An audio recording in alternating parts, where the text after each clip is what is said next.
This episode is brought to you by the Colfax Avenue Business Improvement District. Looking for fun that's a little less fancy and a lot more Colfax? Even during VRT construction, your favorite street is bringing the vibes, food, fun, and unforgettable events. Show your love by visiting Colfax businesses or joining this spring for the Krabby for Colfax Seafood Boil fundraiser, the first annual Apothecary Tour, Big Wigs Bar Crawl, and the Colfax Avenue Community Cleanup. Support the places that make Denver, Denver. I mean, I love the people of Colfax. My favorite guy in a bathrobe, wig, cigar. So look, maybe I'll see him there. I'd love to see him there. That's what makes Colfax Colfax. You don't know who you're going to see. Colfax is always open, always authentic, and always worth the trip. Get all the event details and sign up at colfaxav.com. That's colfaxav.com. Today on CityCast Denver. Tell me if you've heard this one before. A few years ago, Alejandro Brown got stuck in traffic on I-70, and it was rough.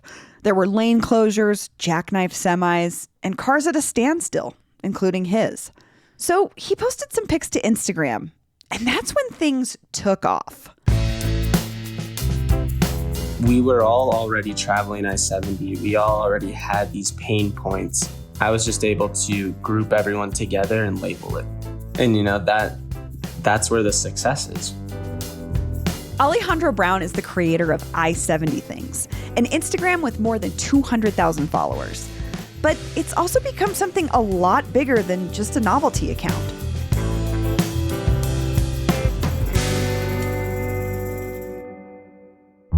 Today is Thursday, June 2nd, 2022. I'm Bree Davies, and this is CityCast Denver.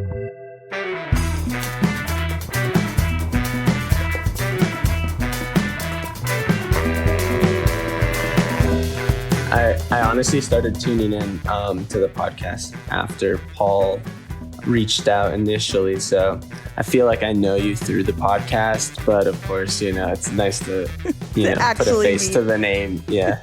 Totally. Alejandro Brown, welcome to CityCast Denver. Thank you for having me, Bree. It's a pleasure. What kinds of things have you seen on I-70 that you were like, I need to document this? Oh, Bree, where do we start? I mean, right? Like I'm thinking about this one video, or it was like one picture you had of someone who'd like Tetrised their snowboards on the top of their car to like fit like 10 snowboards, or like someone who had like 3 freaky mannequins like strapped to the back of their RV. Like that's the kind of car culture-y stuff I think about when I think about this account. I still get surprised every day. And I don't know if that's a good thing or a bad thing, but, just putting it out there. I mean, I see things which I would never have imagined. I would have never thought of, from, makeshift ski racks, as you mentioned, to just odd things on a vehicle. There's no other way to put it, right? I mean, right. If I was in a car and I saw it and I told you, Bree, hey, I saw this today, you're like, oh, yeah, right. Right. but if there's a platform in a community to share these odd things with, that is I-70 Things. That, on top of all the other valuable information, there is a little entertainment and humor in all of this as well.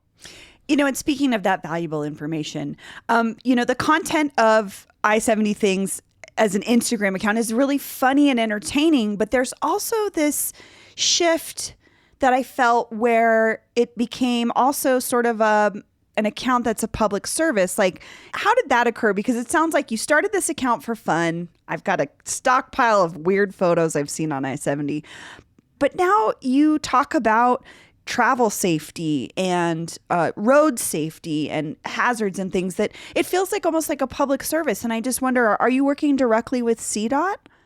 At first, it was more of an entertainment focused account. And then slowly, once the community started growing, that's when I realized, I can actually use this to benefit, whoever's on I-70 that day or going to travel I-70 that week. And that's when the opportunities to start working with, for example, CDOT and other businesses along I-70 kind of arose. And it's been a great balance because now it's a balance between valuable information, for example, safety, travel alerts, weather updates, all that stuff. And of course, keeping I-70 things true to its roots and that entertainment as well. So I do my best to balance between both. But if there, of course, is information that is pertinent to travelers that day, I mean, that takes, that takes the priority. I wonder about this because when we, at the root of this, we're talking about traffic, right? And that is a point of contention for a lot of Coloradans is, are we investing in our highways in these? I'm just thinking about the sort of transit advocates that would say, like, you're kind of promoting traffic and like we're trying to get people out of their cars. What is your thought about all of that side of the I-70 conversation? It's a two-part thing because it's funny. In America, freedom is a big thing, right? So being able to have your own vehicle go when you want to where you want is very freeing, especially if you're going somewhere such as, the Rocky Mountains, and nature is also about being alone or being secluded and feeling free again. So I 100% understand taking your own vehicle, if it's one or two people, and having an adventure that day. I think where it gets a little iffy is when you have a lot of people leaving from, say, for example, Denver, so one location, and going to the same destination. Yeah. For example, Vail or Copper. We're going to all ski today. It's, hundreds of people, thousands of people going from point A to point B. It's exact same route along I-70. And you really have to take I-70. I mean, there's no other option. Totally. That is when these carpooling services such as TreadShare, which was the app that launched a year back, and we worked with them during their launch campaign.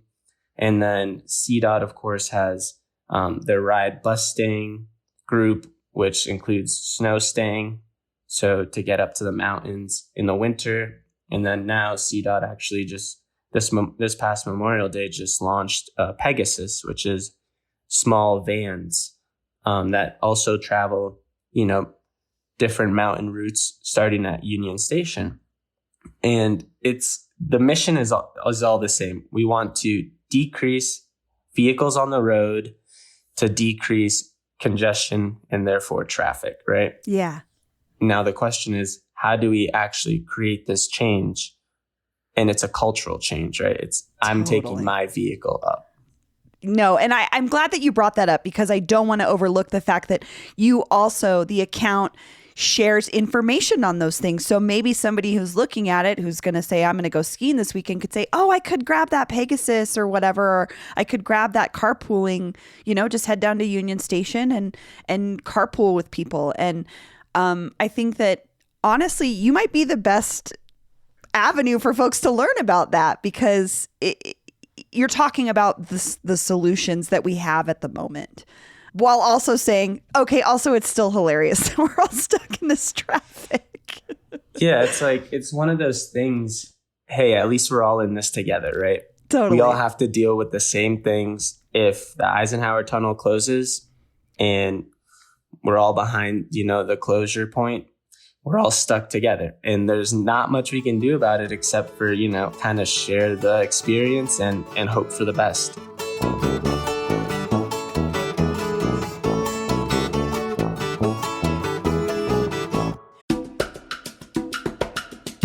This episode is brought to you by Aura Frames. What does your mom want for Mother's Day? Well, my mom always just wants pictures of her kids all together with her grandkids. And this is a tall order because we don't all live in the same place. So I hate to spoil this for you, Brooke, because I know you're listening, but you're getting an Aura digital picture frame for Mother's Day, which is coming up soon, like May 11th. So don't forget. Aura Frames was named the best digital photo frame by Wirecutter and featured in 495 gift guides last year. So next time you need to call your mom, you can also send her a new pic of you from that trip you've been telling her all about, right from your phone. I think the only picture my mom has of all of us together is at Casa Bonita. It's the only time maybe all of us were together. Aura has a great deal for Mother's Day, too. For a limited time, listeners can save on the perfect gift by visiting auraframes.com to get $35 off plus free shipping on their best-selling Carver mat frame. That's auraframes.com. Use promo code CityCast. Support the show by mentioning us at checkout. Terms and conditions apply. Is there anything that you've learned about I-70 since you started this account? Because you started it documenting, funny things you see, but now you're kind of like this expert in the culture of I-70. What have you learned about it? I think one of the main things is the engineering marvel of I-70 in particular. I mean, there's a few key areas like the canyon, Glenwood Canyon. If you really think about it, and if you're stuck there, for example, and you just get outside your car, when you're after hour number 1 and you're like, I need to stretch my legs, I've been stopped forever. You look up and you see the canyon walls stretching over 1,000 feet. The river is right there as well. And you go through numerous tunnels.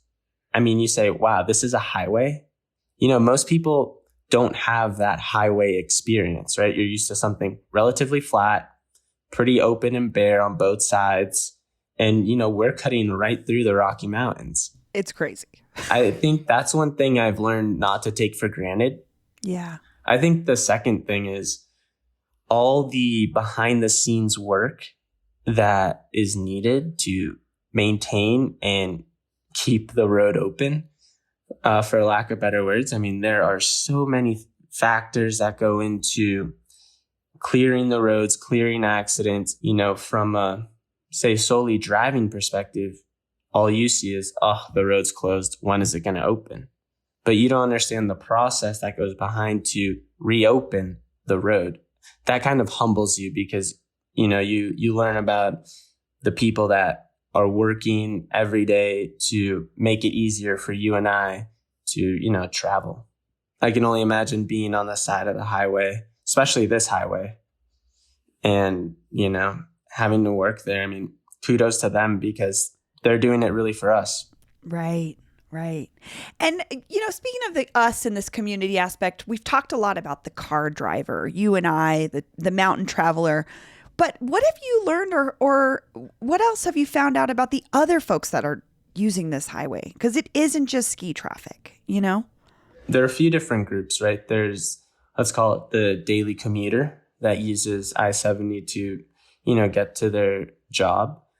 And unfortunately, they're going for work, and a lot of other people are going just for recreational purposes. I'm not saying one's better than the other by any means, but we have to respect that. I also just think about the semi trucks. We get so mad, right? You're like, oh, I'm behind a semi truck. But I'm like, oh, I also ordered something from Amazon I'm expecting in a day.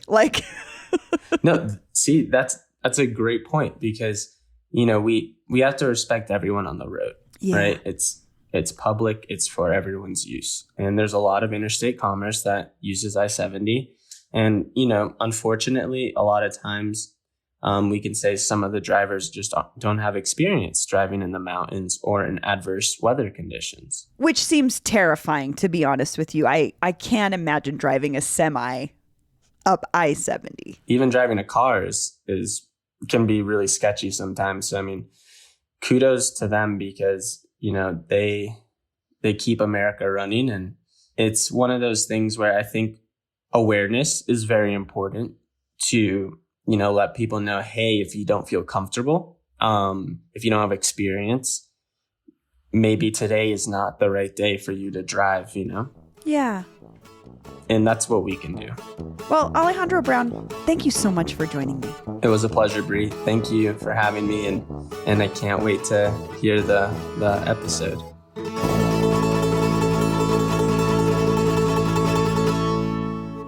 And here's what else Denverites are talking about. Something weird is happening at Starbucks.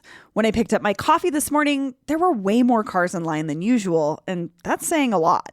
Of course, I can't help but think about how the company is treating their workers, since employees at least 7 shops in Colorado are in the process of forming unions. And get this, the company is pushing back. Denverite reports that Starbucks has filed a formal complaint over an employee walkout at the Barn Shape store on East Colfax in Milwaukee. I guess they're trying to overturn the shop's vote to unionize. I don't know exactly what is happening behind the scenes of all this, but I hope these baristas can get a fair shake because they work so freaking hard. That's all for today here on CityCast Denver.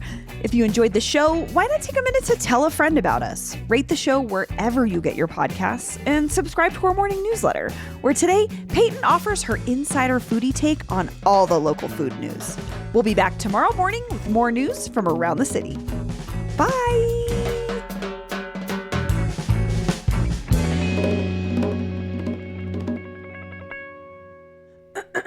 Yeah, the one of that guy fishing was pretty good. While traffic stopped, there was like a guy who actually went fishing on the whatever runs right there, I should know, and he caught a fish. But then traffic started again and he had to like jump in his car.